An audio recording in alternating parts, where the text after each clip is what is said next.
I have always said that digital marketing is a great career choice. So much so that I can even recommend it to my siblings. But in the last 11 years being in digital marketing, I realized like everything else, there is an annoying side of digital marketing as well that comes with the package. And it might be concerning for some. Bob Marley once said, and I quote, "The truth is, everything is going to hurt you. You need to find what's worth suffering for." I still believe that the good things about digital marketing career far exceed the bad ones. But in this video, I'm going to tell you what I feel personally, what are the bad things about being a digital marketer. If you are a beginner or you're just starting, it might help you to understand if this is worth suffering for. And if you have been a digital marketing for a while, you will know that you're not alone. I call the first one imposter syndrome. And this one is very, very personal to me. I'm a creature of habit basically. I like routine. Changes in most of the cases make me uncomfortable. I can like eat the same food every day if I like it. I like to have the things exactly where I left them when it comes to my studio, office or my home. But the thing about digital marketing is it changes so fast. The new creative trends, the platform changes, the algorithm changes, impact of technology like AI. It makes the industry unrecognizable every 2 to 3 years. And this constant change can make even experienced digital marketers feel that they're just playing catch up all the time. And it becomes very, very exhausting at times. To give you an example, 4 years ago, I was an expert in DMPs. Oracle Blue Kai was my bread and butter. My job was focused a lot on this particular product. Fast forward 4 years, the product is obsolete. Oracle actually closed the product. Now, if I hadn't proactively chased the new products, learned the new skills, I would be quite obsolete at the moment. And the second thing is, in digital marketing, you always need to have dirty hands. In almost all cases, when it comes to tech-related careers, once you grow in your career, your role becomes more strategy focused and you kind of go away from the basic technology used in that industry. But that's not the case in digital marketing. For an example, let's say you started a career in digital marketing and you finally became a business director for a multi-million-dollar company. Now, even at this stage, when your focus is mostly on the strategy of the company, you need to be aware about the nitty-gritty issues like advantage, audience, and meta, because this impacts your wider strategy you're working on. So you always need to know what's happening at the grassroots level when it comes to technology. I personally have seen a lot of cases when people became general managers or business directors or CTOs of agencies and they lost touch with the basic technology and things like that, and they basically became irrelevant and the system kicked them out. I know a lot of cases like that. And at that time, it used to concern me a lot. What did they do wrong? It took me time to realize that, okay, this is the reason. It was very dark there, so I had to move here. One more thing challenging about digital marketing is it's an industry where everybody will ask you what's for dinner. What it means is most of the clients or brands you'll work with, how they will gauge your performance and you as a digital marketer is with real-time results. You launch the campaign today, what did we get in 1 week? I've seen e-commerce brands who launched like this month and they're saying in the first week we'll see what is the ROAS and then we'll decide if we continue with you guys. In a lot of cases, you would like to come up with a very good marketing plan for a long-term growth, for a sustainable growth, but nobody is ready to wait for it. They just want the result now. They don't care about long-term. The fourth one is, which kind of makes me sad a lot of times. I met people who were interested to be a digital marketer, but they didn't have proper guidance. They went abroad, spent a lot of money for masters in digital marketing, and when they come back to Dubai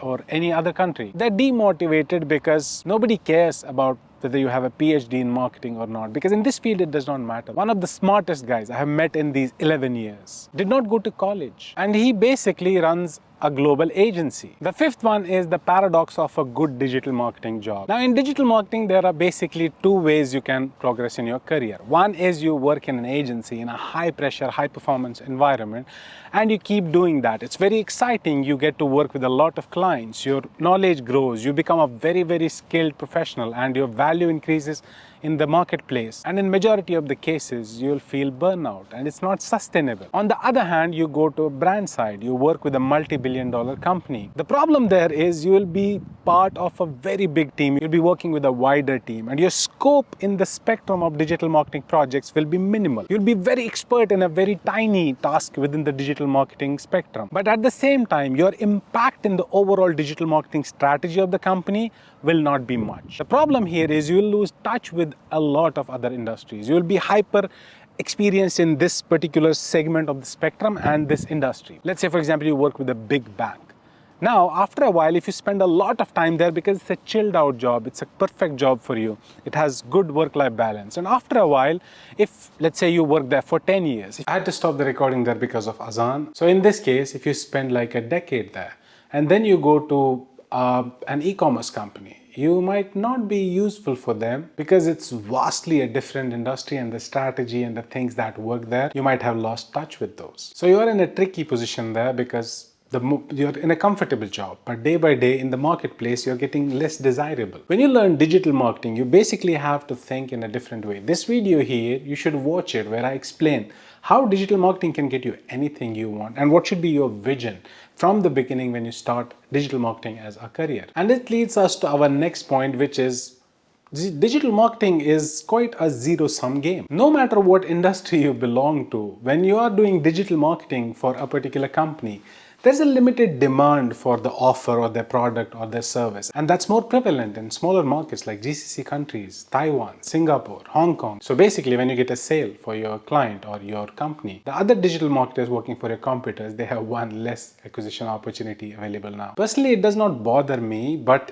you have to understand, in this field, you are competing with very smart guys all the time. If you're new in digital marketing, you might not realize this as a big issue. You should ask the digital marketers whose impression share on PPC campaigns suddenly drops because the competitors decided to spend more budget, and they dictate that if you want the same performance, you have to increase your budgets as well. I remember I was working with a food delivery company in Taiwan, and Meituan, which is a big Chinese food delivery player, they launched in Taiwan, and they basically, whenever they launch a new market, they give free deliveries and amazing acquisition coupons, and our campaign performance suddenly dropped to 50%. And it leads to the next point, which is everything in digital marketing is not in your control as a performance marketer. Sometimes what happens is you are in a weekly meeting or a monthly meeting. I have been to many meetings like that, and it's a performance review meeting, and the non-performance guys ask suddenly that what happened to the performance in last 2 weeks? It dropped suddenly, or we are seeing amazing results. What happened? And in most of the cases, you don't have an answer. Digital marketing with automated campaigns and automated features, now it's becoming more of a black box, and sometimes you are literally on the mercy of algorithms and you don't have answers. And if you try to be honest with those stakeholders and you say, honestly, I don't know, they think that it's your incompetence, you don't know what you're doing. And add to this the fact that nowadays everyone thinks that they are a marketer because they scroll on social media platforms. Sometimes you hear from the sales guys or finance guys in the meetings, they give you suggestions, you know what, we think this should be done, because they think they're the marketers because they scroll social media feeds. And this leads to my last rant, which is no matter how smart a digital marketer you are, you cannot sell or you cannot market a bad offer or a product. Now, if you come across such a company or a client, the thing is, it's very difficult to say no based on this, because I, as a consultant, say no to a lot of businesses. But when I used to work with agencies, it's impossible to say, because your higher boss is sitting there, will be like, what? What are you saying? This is a bad offer, or this is a bad product. We shouldn't work with these companies. It's very, very difficult. And in some scenarios, you don't know it beforehand. And once you market that, when you look at media metrics and conversion rates and a lot of other things, and you realize, you know, this is intrinsically a bad product or an offer, it will not work. They'll have to make huge changes in terms of their offer or the business or whatever, or the product. If you say this at that stage, then they'll be like, okay, you know what? He doesn't know how marketing works, and that's why now he's coming back. And it basically becomes a very big ego issue in most of the cases. So overall, digital marketing is a great career choice if you're able to make peace with these things. But let me know in the comments if any of these resonates with you, or you have something else to share. That's all for this video. I'll see you in the next one.